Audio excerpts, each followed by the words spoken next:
I didn't scream when they told me. I didn't shatter a chair or curse the heavens. I sat in the hospital hallway, staring at the wall across from me, my ears ringing with those 5 words. We tried, but it was too late. I had a daughter. Her name was Ellie. She was 6 years old and wanted to be a magician. She could never finish her card tricks, but she'd insist I clap anyway. I used to. Every single time. The hallway lights flickered above me. Somewhere down the corridor, a baby cried. My hands were shaking. Not from grief. Not yet. From rage. When the ER doctor had told us, my wife, Sarah, exhaled through her nose like she'd been holding her breath during a yoga pose. Then came the joke. She had to chill out, she said, and laughed. God help me, she laughed. And her skin, it looked paler than the fluorescent lighting could explain. My mother nodded slowly. This is proper discipline, she said, folding her coat over her lap like this was church. My father chimed in, arms crossed, lips thin. You're too easy on her. You always have been. Something inside me cracked, but I didn't let it show. Later, they asked me to identify the body. I walked into that cold room and saw her small frame under the sheet. A strand of her dark hair had slipped across her cheek. It reminded me of the way she used to hide her eyes during hide and seek, as if I wouldn't find her behind the couch. I reached for her hand. It was hard, like porcelain. They told me it was an accident, the kind of line meant to be consumed by people desperate for closure. But my daughter didn't just fall into a chest freezer. She didn't shut herself in, and she certainly wouldn't have stayed quiet. The garage camera footage was missing. The neighbors hadn't seen anything. And somehow, my wife, my parents, and even the doctor were all on the same script. It was a freak accident. It's tragic, but no one's to blame. I knew better. I built a company on reading people. For 20 years, I ran high-level negotiations, security contracts, and personnel assessments. I could smell lies like rot in the drywall. And I knew my wife had never liked Ellie. 3 days after the funeral, I found the first sign. It was small, easy to overlook.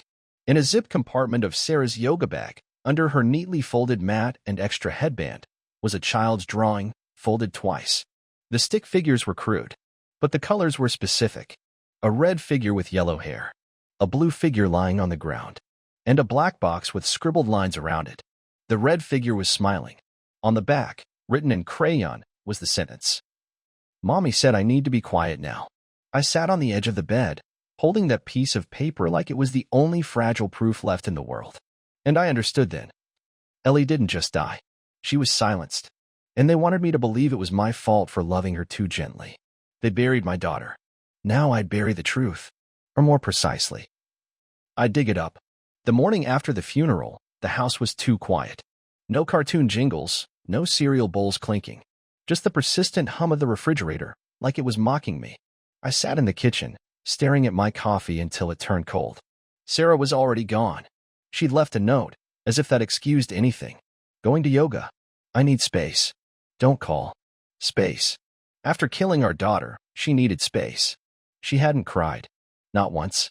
Instead, she coordinated the funeral like a cocktail party, tasteful black dress, perfect lashes, polite hugs. She even made a seating chart for the reception, as if grief needed name tags. And my parents? They stayed 2 extra nights. Told me I needed structure. My mother straightened picture frames and folded my shirts. My father poured whiskey and said, sometimes children break. They'd said the same thing when my sister drowned. But I remember the bruise on her temple. I remember the way my mother scrubbed the bathtub like it had personally betrayed her. This family doesn't suffer tragedy. It manufactures it. I started small. I called the ER. Asked for the attending physician. Got transferred 3 times before someone confirmed. Dr. Morris has been placed on administrative leave. Why? No comment. Interesting. Then I tried the police. Detective Shane Cooper had filed the original report. A quick visit. No follow-up. No charges. No curiosity. So I requested the body cam footage. There was none. Battery issue, they said. That old trick. The officer's notes were clinical, cold. Child was found unresponsive in a locked chest freezer. Garage at 64 degrees Fahrenheit ambient. Freezer at minus 12 degrees Fahrenheit. No visible trauma. Parental statements consistent. Incident ruled accidental. Case closed. Case closed. They hadn't even swabbed for prints. But I had something they didn't. An original floor plan of the house. I'm a builder. Before I moved into corporate logistics, I designed structures, homes, offices, tactical layouts for private security clients. And I remembered exactly where the old nanny cam wiring was buried behind the wall of the laundry room. We hadn't used them in years, but I never pulled them out.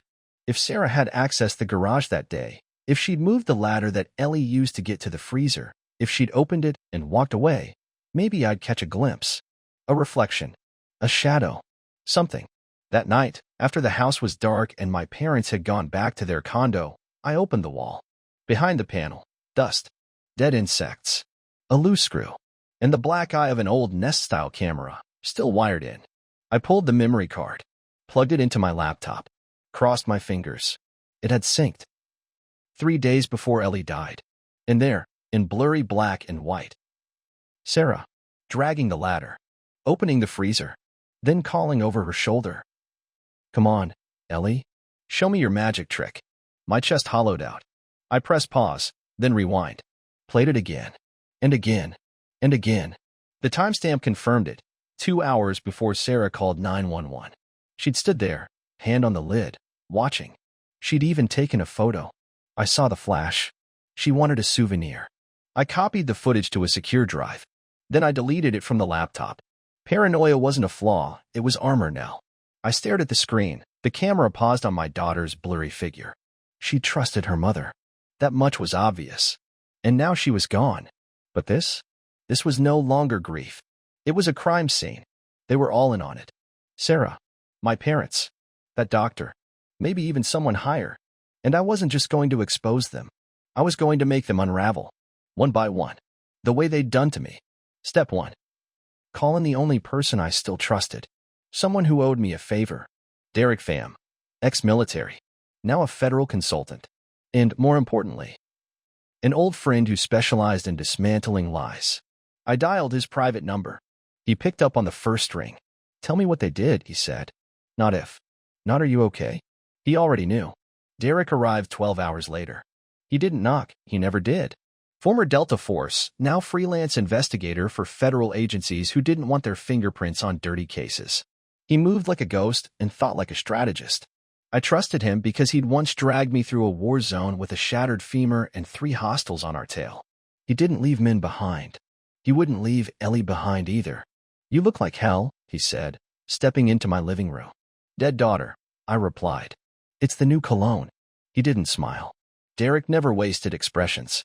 He tossed his duffel on the floor and pulled out a matte black tablet. "I want to see the footage." I handed him the external drive. He plugged it in and watched it in silence. Then he rewound it. Watched it again. "Jesus," he muttered. "She set the whole thing up." He pointed to a timestamp, frame by frame. "See that?" he said, tapping the screen. "She looks back before she shuts the lid. She knows what she's doing." She timed the call to 911. Waited until it was too late. Derek nodded. Calculated. Detached. That's not a mother having a breakdown. That's someone finishing a task. I sat on the edge of the couch. My knees ached. I think my parents were involved. He didn't blink. "You have reason?" She told them the news. They smiled. Smiled. I swallowed. "And the doctor? Morris?" He pronounced Ellie dead with no effort. Didn't even look at me when he said it.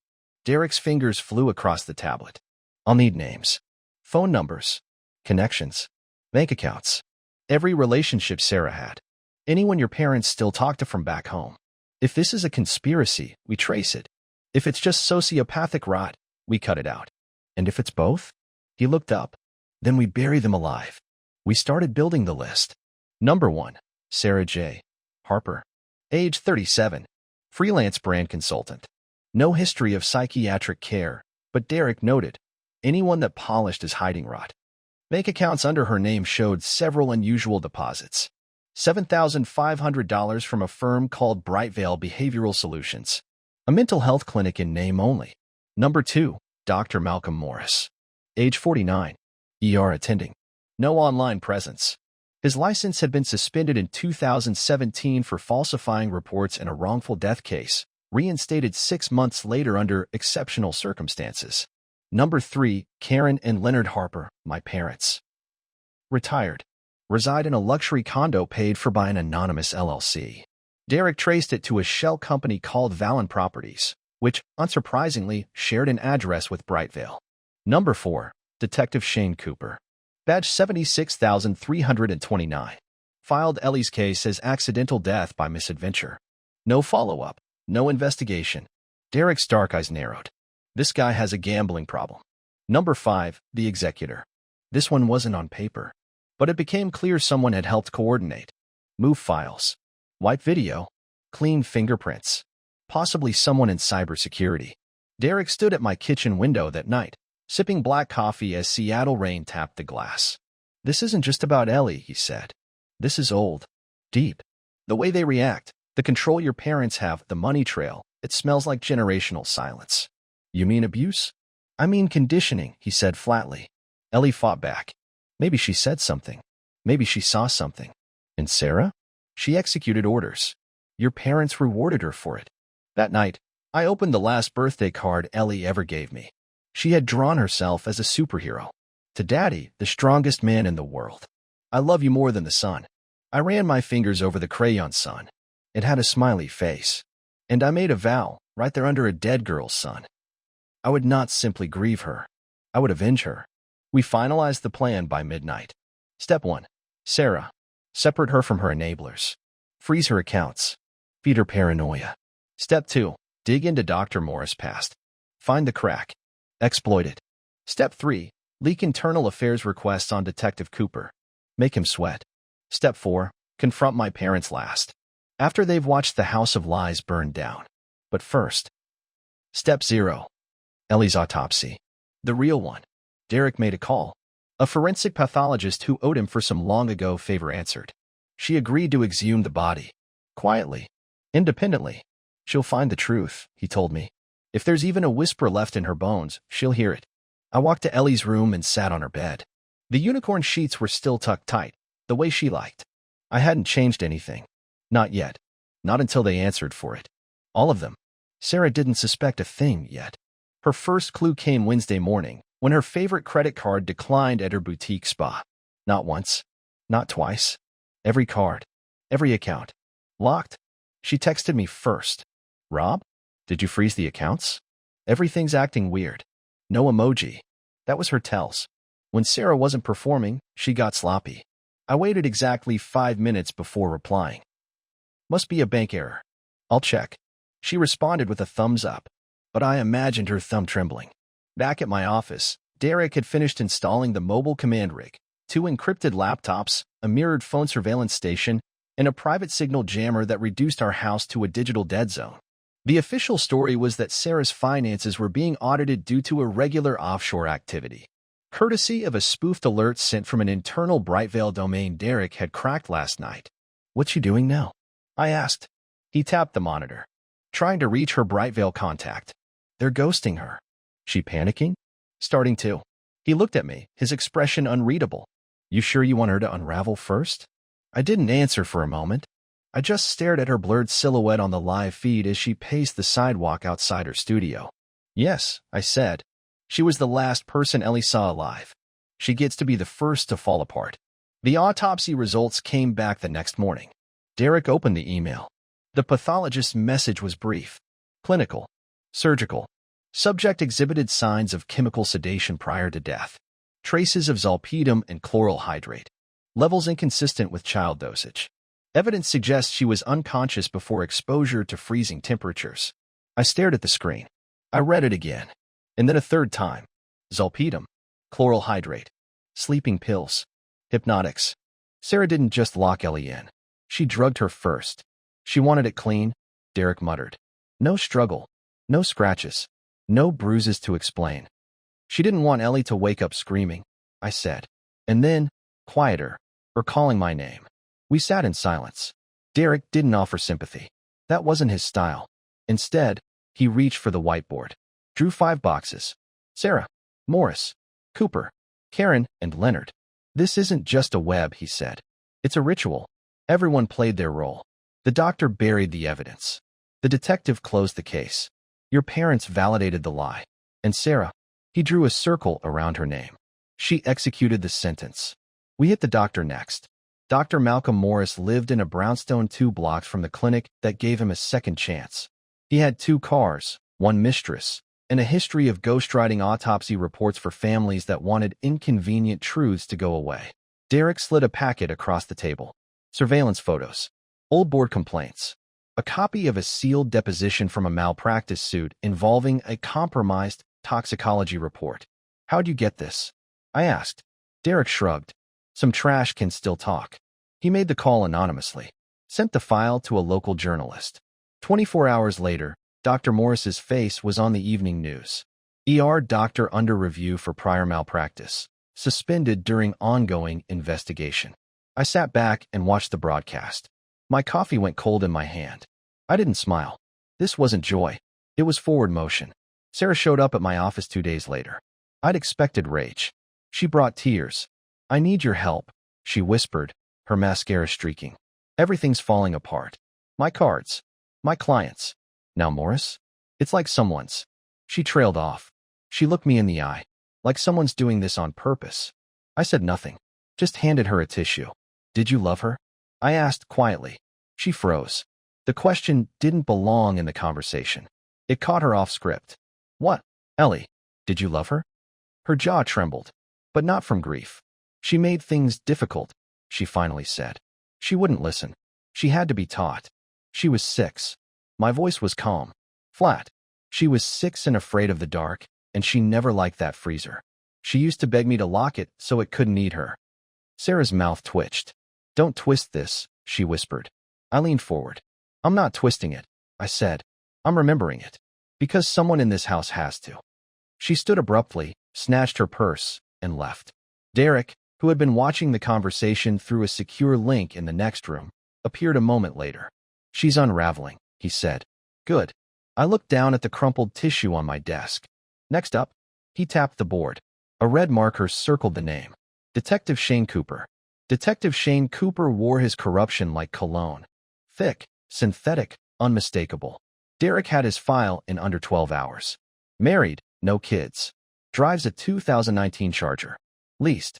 Gambling debt close to $40,000. His brother-in-law owns a used car dealership registered to 3 different LLCs.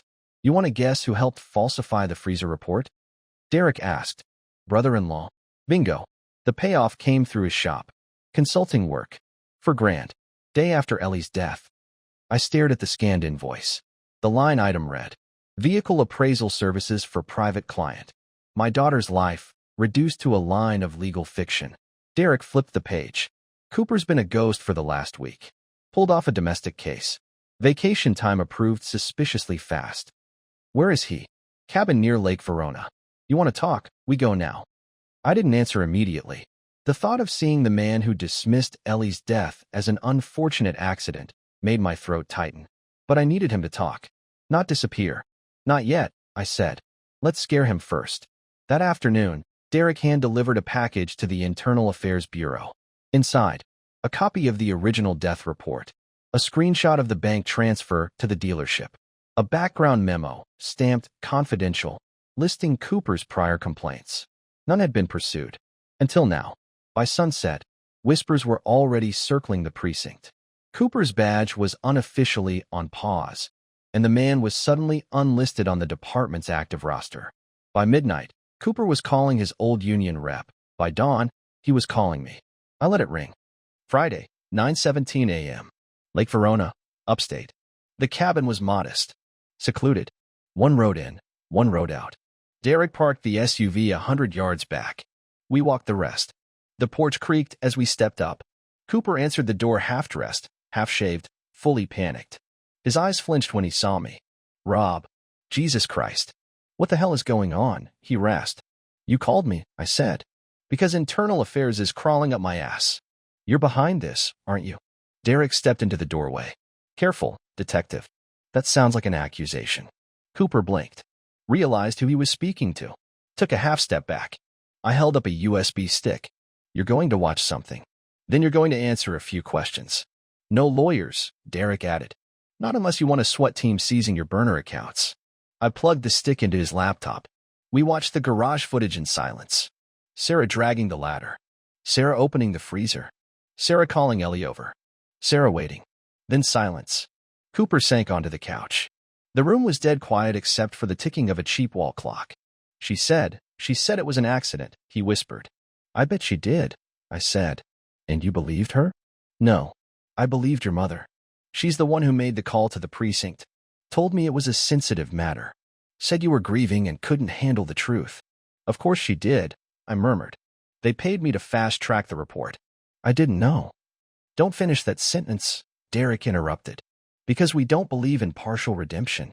Cooper's hand shook. He reached for a glass of water and spilled half of it. I sat across from him. You're going to help us now, I said. He nodded like a child being punished. Cooper's confession was our keystone. We recorded it. Every word. He named Sarah, my parents, and Dr. Morris. He admitted that he never even opened the freezer, just read what Sarah and my mother had already typed out. They had a script, he said. It was like walking into a stage play. I played my part. I needed the money. I didn't think she was, that Ellie would. He didn't finish. When we left the cabin, Cooper sat on his porch, head in hands. I've got a daughter too, he said, not looking at us. She's 5. Derek didn't speak until we were back in the SUV. That's 3 down, he said. Morris, Cooper, Sarah. I nodded. My mouth was dry. I could still hear the childlike way Cooper had said 5, like it meant something. Derek tapped the final names on the list. Karen and Leonard Harper. My parents. They're the roots, he said. This whole thing started long before Ellie. Your sister. The way they reacted. It's a pattern. Then it ends with them, I replied. They started this. They made Sarah into who she is. They called the shots. They treated death like discipline. I stared out the window as the road curved back toward the city. Let's start digging up the past, I said.